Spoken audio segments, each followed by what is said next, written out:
Hi,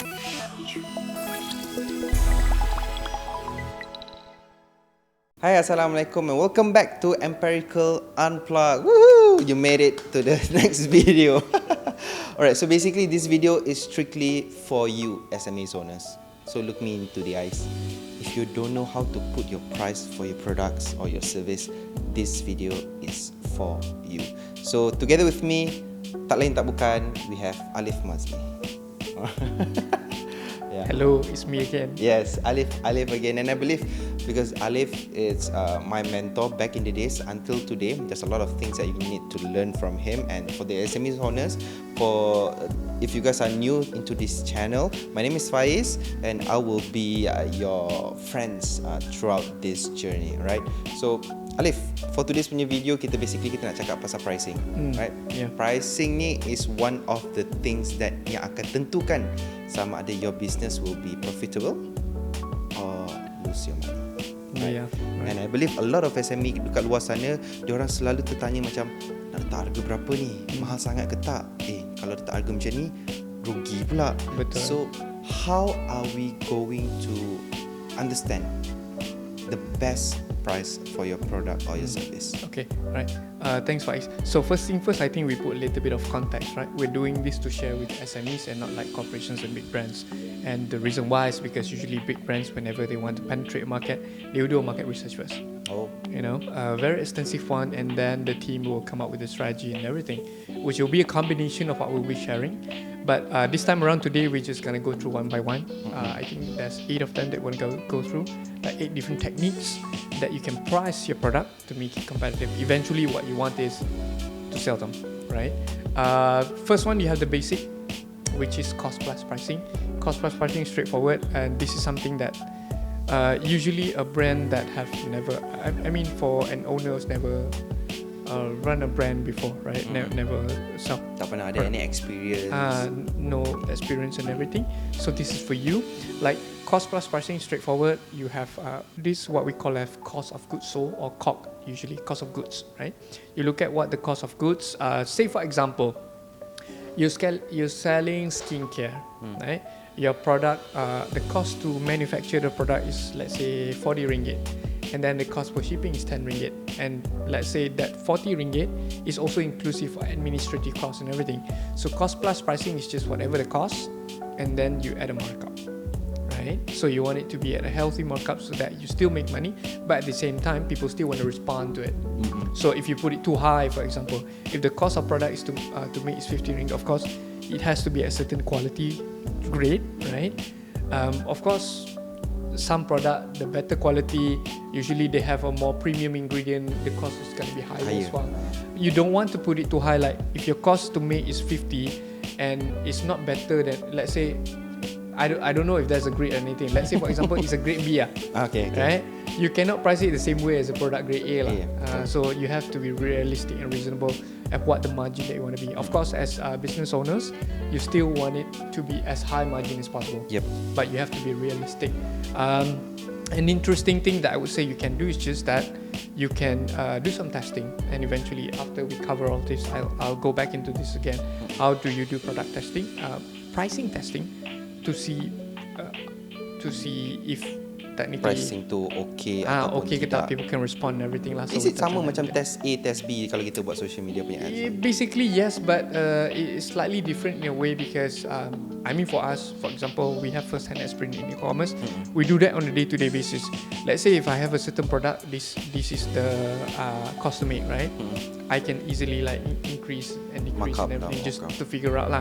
Play with different market margin, play with different profit margin to see how far can you push it. I see. So we'll share that later as well. Kita akan go through lebih in depth after this. Yes. I believe Alif, bila kita cakap pasal pricing, there will be a competitive pricing, right? Macam mana kita nak letakkan kita punya produk ataupun service kita without cause any price wars with other vendors? I would say that price wars is inevitable, really.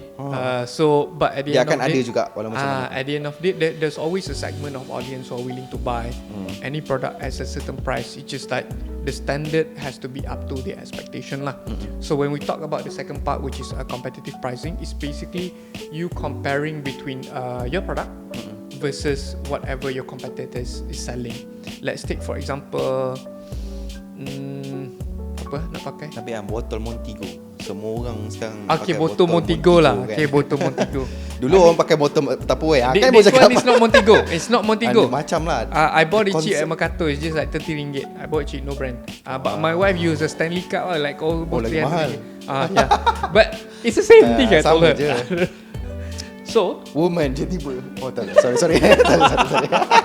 Belakang kamera ni semua orang perempuan. I didn't say it, but I say it lah. Jagalah kau balik baik. Okay, alright. So take for example, you have a certain product, you want to make sure that it's competitive. So basically, you look at the quality and everything. So let's say the cup, you call it what? Tumbler. Tumbler kan? Tumbler. Okay, tumbler. Alright. So you want to sell a tumbler. Let's say your tumbler. I don't know how much is Montigo. What? 70 ringgit? 60, Muntah. 70? 89. 79 to 89. Okay, depending on the size, I would put it an average like 80 ringgit for example. Tu tak termasuk lagi accessories, tak masuk lagi engraving nama. Okay. So that's the value driven pricing, which is another thing that we can cover as well.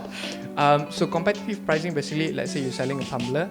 So if the premier grade one is selling at 80 ringgit and the higher one selling higher than that, you have to see where you are against the competitor. Let's say lah, you punya grade tu lebih kurang sama dengan Montigo. Alright, so you can either put your price points similar to them, or you can, to be more competitive, you can actually do one of two ways, which is quite interesting, because first you can lower the price. This will attract value-driven customers, so they know that if I have two brands, I don't have like brand loyalty or anything. I just want a good Mana one. paling murah? Mana paling murah? This one like 10 ringgit cheaper. Okay, I'll take this one. You can do that. You can lower the price to be more competitive. Or two, you can actually increase it slightly as well. Because why? It's human psychology, right? And and it's proven. There is a reason why, for example, people are willing to buy like things when they're more expensive, right? They have a perceived, I would say, it's a perceived value is basically clinging on standard. Right, I would expect the quality is higher when I buy something more expensive. Yeah, so I would say that to those ethical brand owners, you should only increase your price and everything if it's actually better lah. Otherwise, it can backfire. You probably can make your first sale, first 1,000 sale, first 5,000 sales. That's easy to do, to be very honest. But after that, if it's not, they come backlash balik. It will be, you get a backlash on social media and everything, and people pretty vocal these days, right?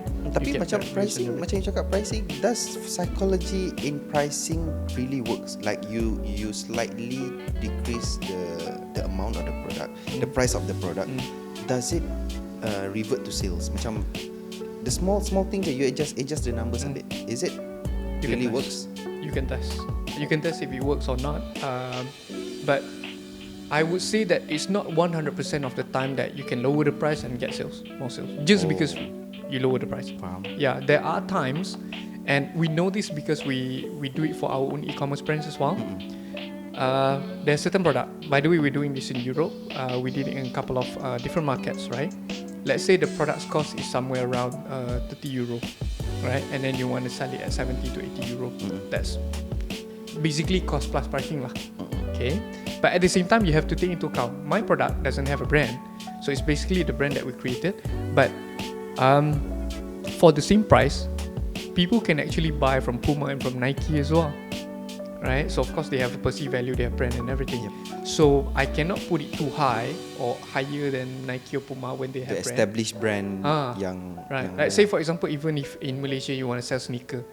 I just think we've done some testing, by the way. You cannot really sell sneaker at a certain price if people can get like a cheap Nike or Puma or Under Armour at Alisan. If for example for 150 I can get some branded one. Nike, boleh dapat Nike. You cannot sell something at the same price point if they don't have a perceived brand quality or prestige. I see. Unless of course there's some exception lah. Like if the product is actually unique, you have organic material or whatever lah, right? So that's when it can work lah. So you have to look at the situation. Your product, it will matter. Kita tak boleh nak sapu rata the whole. Tak boleh nak sapu rata. Okay, disebabkan kita tak boleh nak sapu rata the whole price for the whole things. So let's say phone lah, Apple iPhone. Let's say I dah jual dia, the first price 3,000. Can we do like skimming the price like slowly? Then how does it works? I would say price skimming is something that you can do as well to keep the product selling over a longer period of time normally.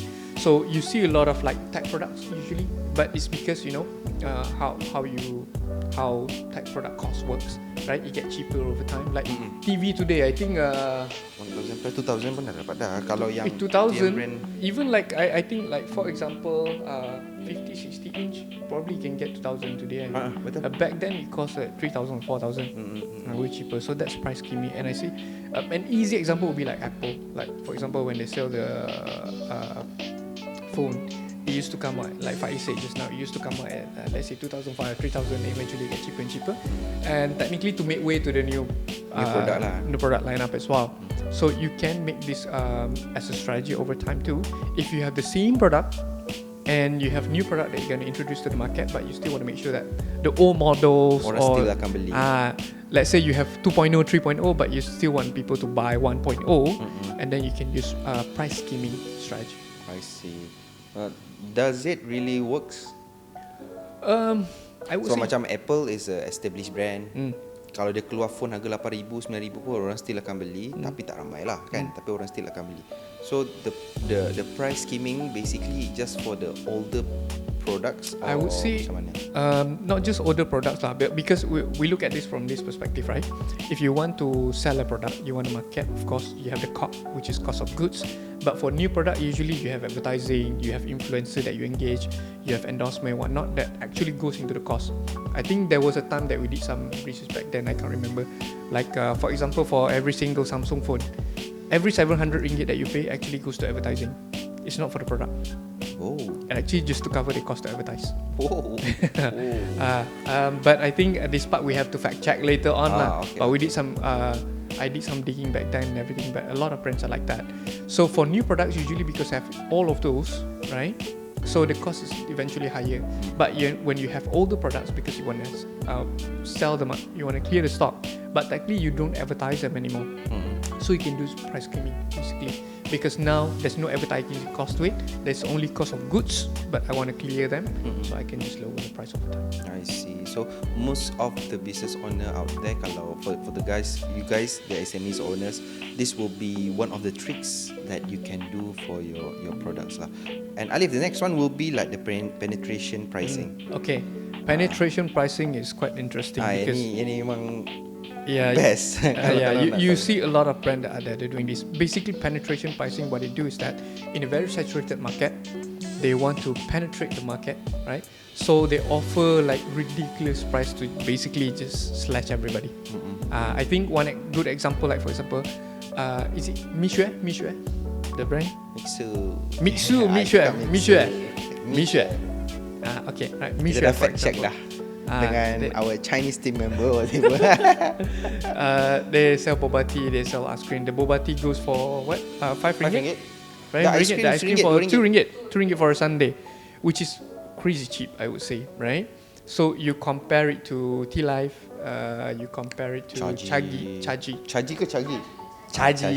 compare it to Chaji. It's very, very competitive, right? So what they wanted to do is actually they want to grow customer base, and you see this is this being done by TikTok as well. When TikTok Shop first started, right? So when TikTok Shop first started, they offer all of those vouchers, like TikTok Shop. Okay. Yeah. Do I have this? Yeah, I have it. Okay. Hey, jap. I hope cannot see. Oh my god, just now. But I bought this thing, which goes to my phone, right? On TikTok Shop. Guess how much I paid it for? What? 2 ringgit. 80 cents. Faiz is the closest one. I paid it for 90 cents.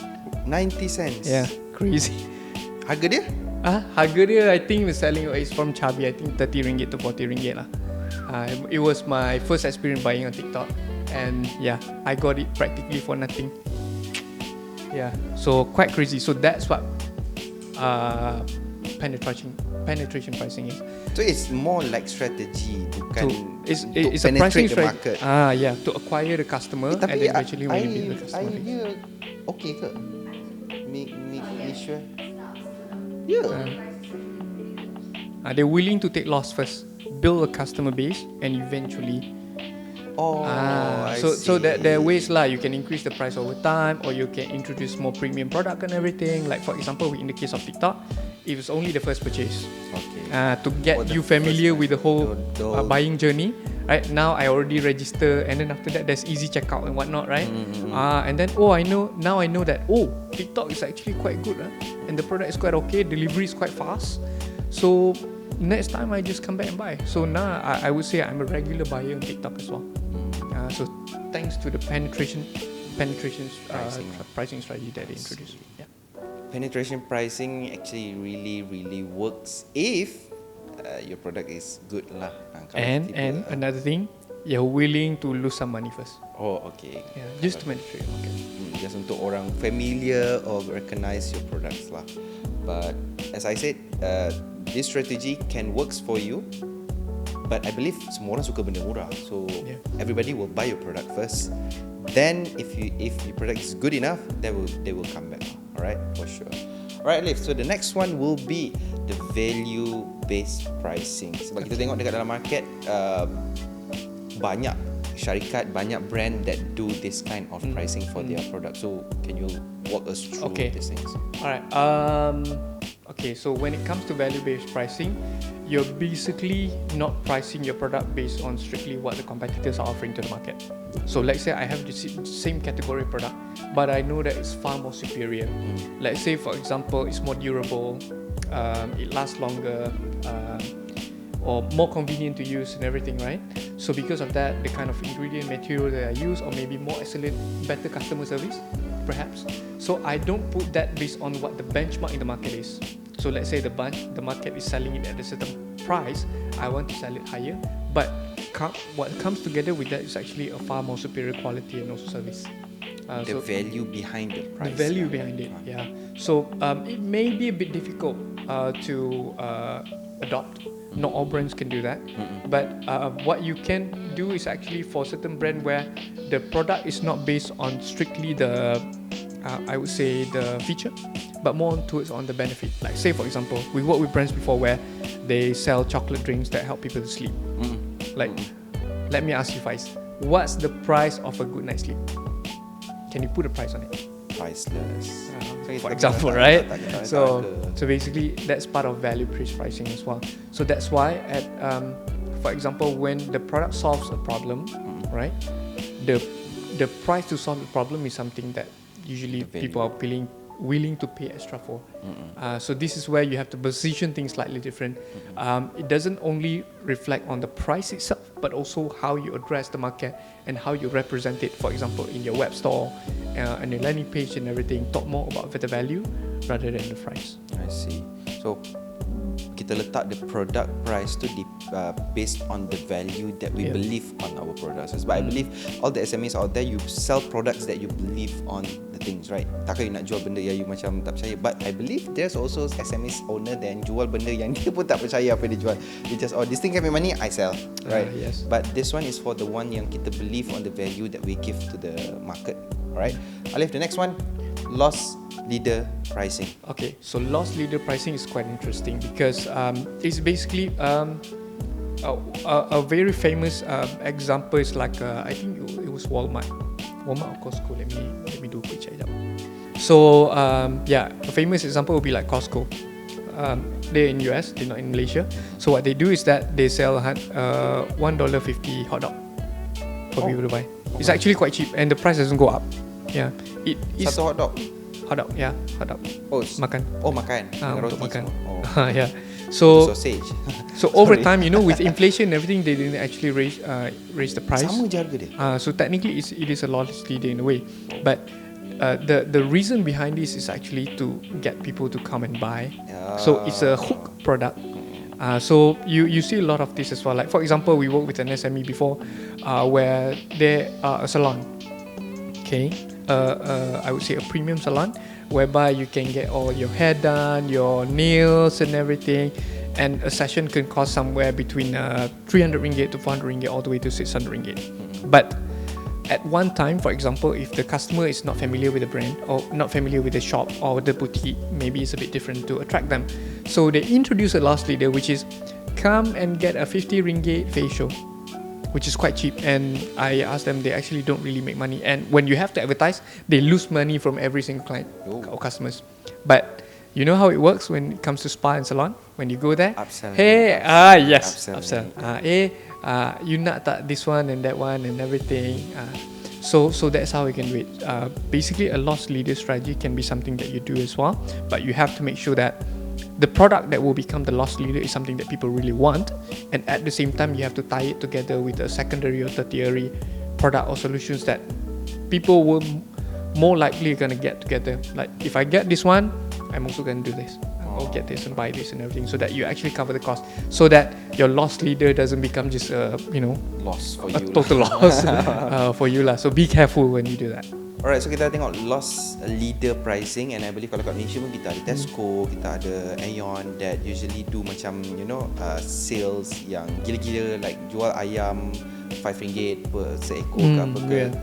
When people want to go to the chicken, diorang kena lalu the whole things, like the whole products, and dekat belakang tu baru ada chicken, and then on the way nak keluar baru dah nampak tengok barang ni, tengok barang. So basically that's one of the strategy actually that people doesn't think of, right? So the next one, Alif, bundle pricing. Okay, bundle pricing is straightforward lah, McDonald's. Okay. Mac value meal, whatever. You get a burger, you get a fries, and then you get a air. And now you can even pick whatever you want, right? So basically they're selling a bundle because, of course, rather than just buying fries je, a la carte apa semua, and they discourage you to do that, because when you buy a la carte each of the same thing, it's actually much more expensive than the bundle one. But not to talk about McDonald's, but basically, for example, if you have certain product. Kalau kita ada ayam gepuk lah, ayam ni lah, dia ada set A, set B, nasi, set A, set B ni lah, apa-apa lah. Yes, bundle lah tu, right? that's correct. And the main idea behind it is actually to increase order value, or increase technically customer value lah. So rather than this customer buying a product worth 30 ringgit, I can actually add some bundle so that they are willing to pay a higher price, right? And at the end of the day, of course, you take a bit lower margin lah per product, but eventually the total revenue or profit that you generate is going to be more as well. Take for example, let's say you want to sell shoes, simply put, right? So you sell your shoes at a certain price similar to what the competitors are selling and everything, but so that when you want the order value to be slightly more higher, and you can add a bundle pricing, like for example, if you buy this you get this one, or buy this get this one cheaper. Like when you buy the shoes, you get the socks for just 5 ringgit or whatever, stuff like that, right? You can include them together as well. Like for sometimes you have some fitness equipment that you want to sell, you buy this for a certain price. Let's say the market is selling that same equipment, quite similar equipment to yours, at 1,000 ringgit, and then you want to sell yours.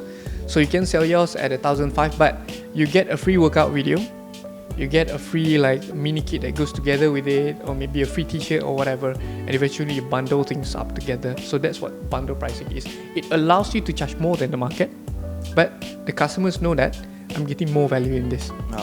So that's at the end of the day, it still go back to the value itself. Nice. Alright, Alif. The next one will be the anchor pricing. Yeah. Okay. Anchor pricing is something that you see all day, every day, wherever you go. Alright, if you go to supermarket, you will see original price 500 ringgit and now 50% discount, whatever.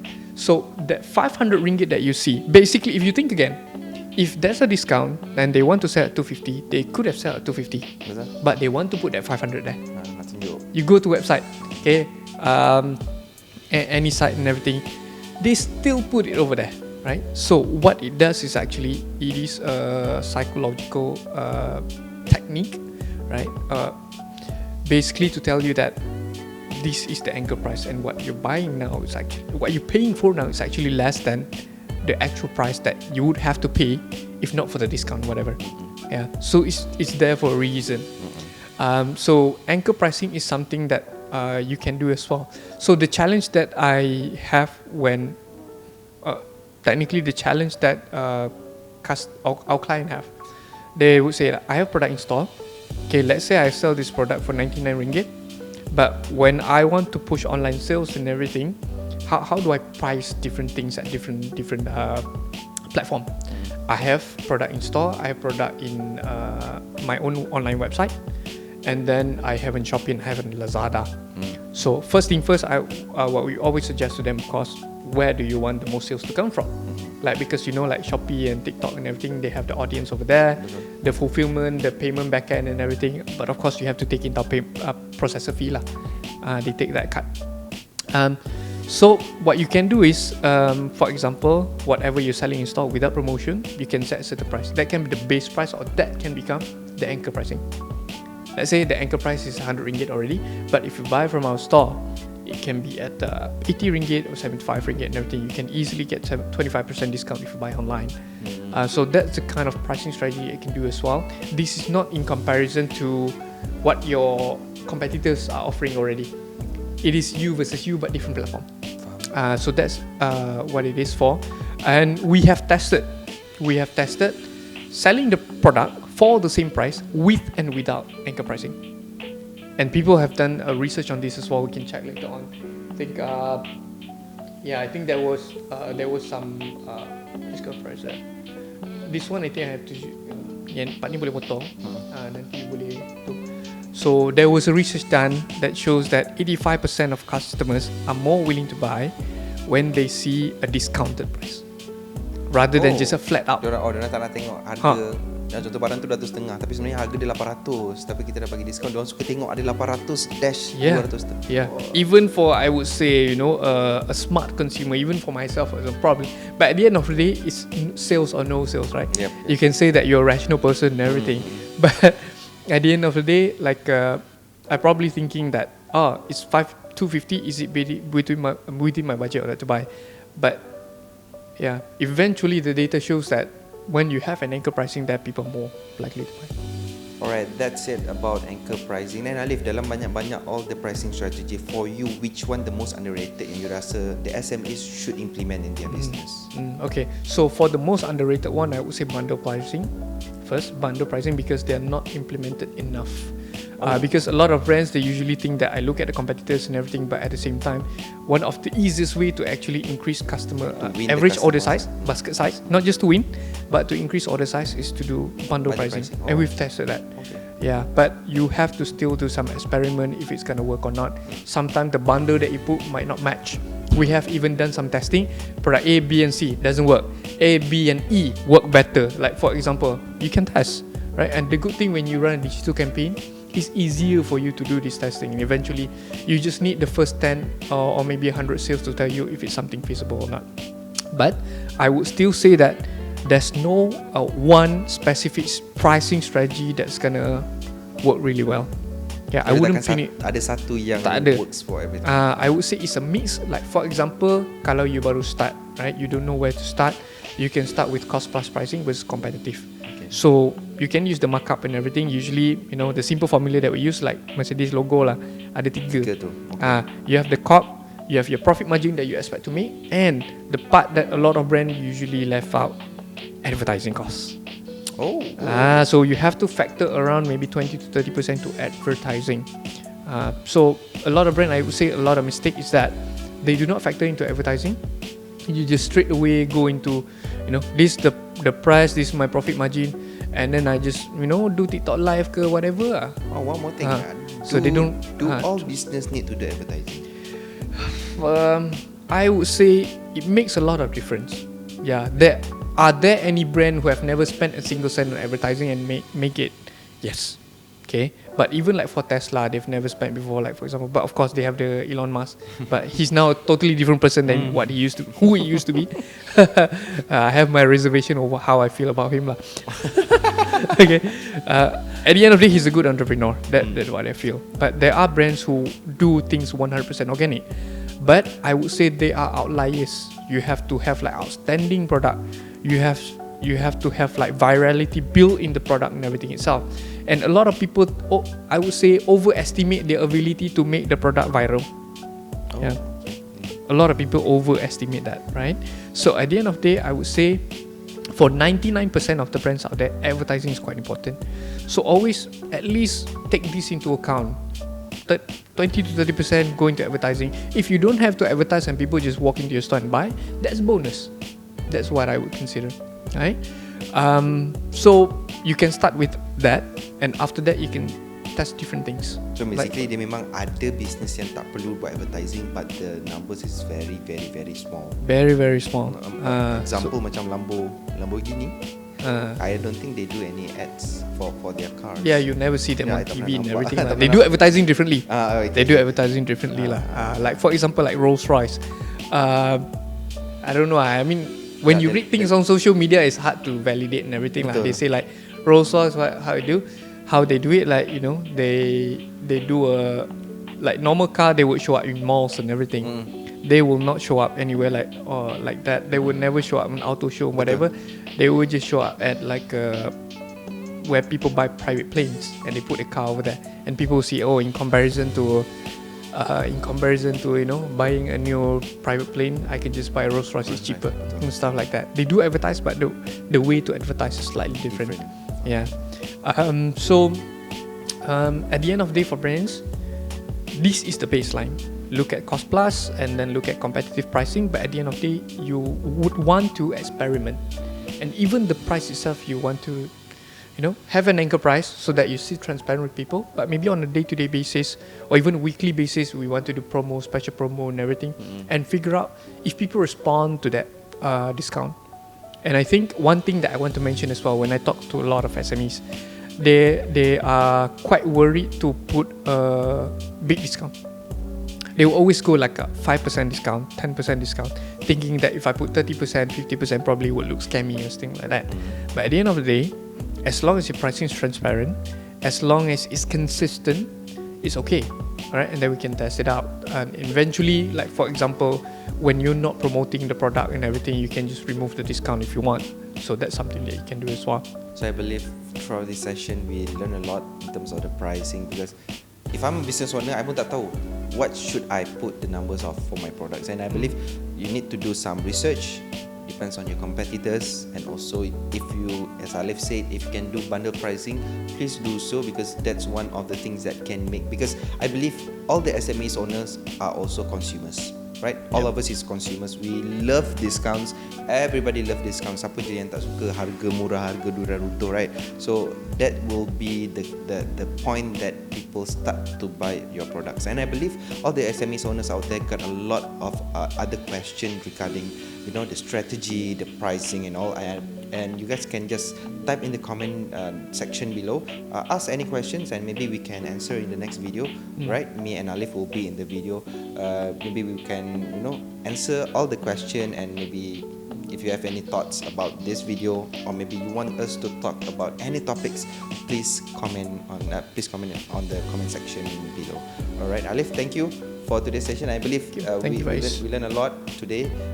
It's such a fruitful punya conversation, because me myself, I pun tak tahu yang pricing tu ada a lot of different, you know, different types and strategy and all. So I can use that in my own business in the future, maybe, right?